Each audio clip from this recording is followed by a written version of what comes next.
இப்ப இப்ப கிருஷ்ணாவ புடிச்சு விசாரிக்கும்போது, சில வாட்ஸ்அப் ஆதாரங்கள்லாம் வேற கிடைச்சிருக்கு. ஒரு குழுவே அமைச்சு பார்த்தீங்கன்னா, இது வந்து பெரிய லெவல்ல ஒரு நெட்வொர்க்கா பண்ணிட்டு இருந்திருக்காங்க. யாரு ஸ்ரீகாந்தும், கிருஷ்ணாவும் பண்ணியிருக்கிறாங்க. கிருஷ்ணாவ பொறுத்தவரைக்கும் பார்த்தீங்கன்னா, அவர் பேசுறதே பல நேரங்கள்ல வந்து கோட் வேர்ட்ல தான் பேசியிருக்காரு.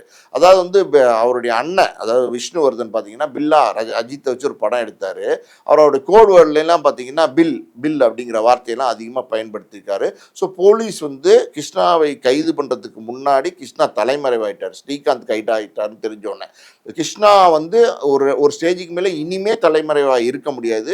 இது பெரிய லெவல்ல போயிட்டு இருக்கு இந்த இந்த வழக்கு. ஸோ இனி தலைமறை வந்தா பெரிய சிக்கல் வரும்னு தெரிஞ்சு அவரே வந்து சரணடைஞ்சிட்டாரு. ஏன்னா புதன்கிழமை காலைன்னு நினைக்கிறேன். சரணடைஞ்சதுக்கு அப்புறம் பார்த்தீங்கன்னா கிருஷ்ணா கிட்ட தனி இடத்துல வச்சு தீவிர விசாரணை பண்றாங்க.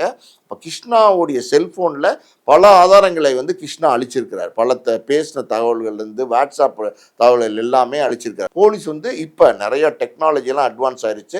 அந்த அதாவது வந்து வாட்ஸ்அப்ல வந்து உள்ள தகவல்கள் எல்லாம் பார்த்தீங்கன்னா ரீகேப், அதாவது திருப்பி எடுக்கிறதுக்கான வழிமுறைகள்லாம் இப்போ இருக்கு. ஸோ அந்த வழிமுறைகளில் திருப்பி எடுத்து பார்த்தா கோட் வேர்ட்ல எல்லாம் நிறைய பேரோடு பேசியிருக்காரு. பல வாட்ஸ்அப் குழு மூலமா பல தகவலை வந்து பரிமாறிக்கிறாரு. ஆனால் அவர் என்ன சொல்றாரு, நான் பயன்படுத்தவே இல்லை அப்படிங்கிறார்.